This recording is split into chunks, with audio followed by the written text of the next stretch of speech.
এই মুহূর্তে মিড বাজেটে যদি ঝামেলামুক্ত একটা স্মার্টফোন সাজেস্ট করতে বলা হয় তাহলে স্যামসাং এর A34 এর নামটা সবার উপরে আসবে, বিকজ স্যামসাং এর সফটওয়্যার অপটিমাইজেশন, ব্র্যান্ড ভ্যালু সহ কোনো ঝামেলাবিহীনভাবে 2 থেকে 3 বছর ফোন ইউজ করার জন্য স্যামসাং এর ফোনই বেস্ট। তার উপর দিয়ে বেস্ট ক্যামেরা সেটআপ আর ভালো চিপসেট থাকলে তো কথাই আসে না। সো গ্যাস, স্যামসাং এর A34 স্মার্টফোনটাতে সবকিছু পারফেক্ট ভাবে ইউজ করেছে স্যামসাং, এবং বর্তমানে চোখ বুঝে আপনারা এই ফোনটা কিনতে পারেন যদি আপনার বাজেট 27 থেকে 32,000 টাকা হয়ে থাকে।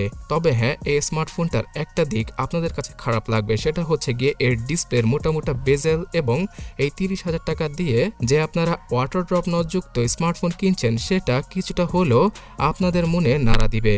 যদিও কিনা এই স্মার্টফোনটি অফিসিয়ালভাবে 56 থেকে 57,000 টাকায় সেল করছে স্যামসাং, তারপরও আনঅফিসিয়ালভাবে 27,000 টাকায় এই ফোনটার 8/128GB ভেরিয়েন্টটা পাওয়া যায়। তার পাশাপাশি 32,000 টাকা খরচ করতে হবে 8/256GB ভেরিয়েন্টটা কিনতে হলে। সো এই যেহেতু হিসাব নিকাশ, তাই আপনারা হয়তো বুঝতেই পারছেন যে 27,000 টাকা দিয়ে এর 8/128GB ভেরিয়েন্টটাই কেনা ভালো, বিকজ এক্সট্রা মেমোরি দরকার হলে এখানে আলাদাভাবে এক্সট্রা এসডি কার্ড ইউজ করে আপনারা আরও 512GB পর্যন্ত মেমোরি কার্ড ইউজ করতে পারবেন। তার পাশাপাশি 8GB র্যামের সাথে আরও 8GB র্যামকে এক্সট্রা যুক্ত করে স্যামসাং এর র্যাম প্লাস ফিচারের মাধ্যমে 16GB র্যাম পর্যন্ত ইউজ করা পসিবল হবে, যেটা মাল্টিটাস্কিংয়ে হালকা পাতলা কাজে আসবে আপনাদের, বিকজ এর ইন্টারনাল মেমোরির স্পিডটা মোটামুটি ভালোই বলা চলে। আর চিপসেট হিসেবে মিডিয়াটেকের 1080 চিপসেটটাকে ইউজ করেছে Xiaomi এখানে, যেটা কিনা Redmi Note 12 Pro স্মার্টফোনটা ইউজ হয়েছে। আর আপনি হয়তো বুঝতেই পারছেন যে একসময় Xiaomi কম বাজেটের মধ্যে ফাটাফাটি লেভেলের চিপসেট দিত, সেটা এখন স্যামসাং এর ফোনই পাওয়া যায়। তাহলে আপনারা Xiaomiর ফোন কেন কিনবেন? বেশি ভালো ব্র্যান্ড ভ্যালু এবং লং টার্ম ইউজের জন্য A34 স্মার্টফোনটা বেস্ট হবে। এখানে 1080 60 fps এ PUBG গেমটা খেলা যাবে, আর ফোনটার সফটওয়্যার অপটিমাইজেশন মারাত্মক লেভেলের। তাই যে কোনো কাজ করতে গেলে এই স্মার্টফোনটাতে হ্যাং অথবা ল্যাগের দেখা পাওয়া যাবে না। ভিডিও এডিটিং থেকে শুরু করে ফটোশপের কাজ সবগুলোই ফোন দ্বারা সেরে ফেলা পসিবল। আর ফটোশপের কথা যেহেতু বলছি, 48 মেগাপিক্সেলের ট্রিপল ক্যামেরা সেটআপটা ফোনটার পেছনে রয়েছে, যদিও কিনা 13 মেগাপিক্সেলের সেলফি ক্যামেরাটা পাওয়া যাচ্ছে ফোনটার ফ্রন্টে। কিন্তু গাইস, এই বাজেটের মধ্যে ফ্রন্ট এবং ব্যাক ক্যামেরা দুইটা ক্যামেরা দ্বারাই 4K তে ভিডিও রেকর্ড করা এটা শুধুমাত্র স্যামসাংই দিতে পারে। সত্য কথা বলেছেন।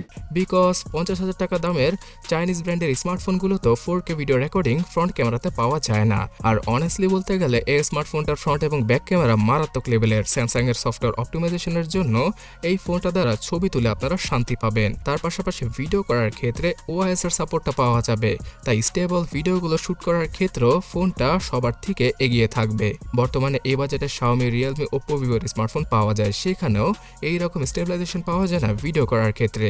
তার সাথে ডুয়াল স্টোরি স্পিকার এবং ব্লুটুথ ওয়াইফাইয়ের নতুন ভার্সনগুলো ইউজ করেছে স্যামসাং এখানে। কিন্তু হেডফোন জ্যাকের গর্তটা আমি অনেক বেশি মিস করছি। স্যামসাং এই মিড বাজেট ক্যাটাগরির স্মার্টফোনে হেডফোন জ্যাকে দিলে খুব খুশি হতাম।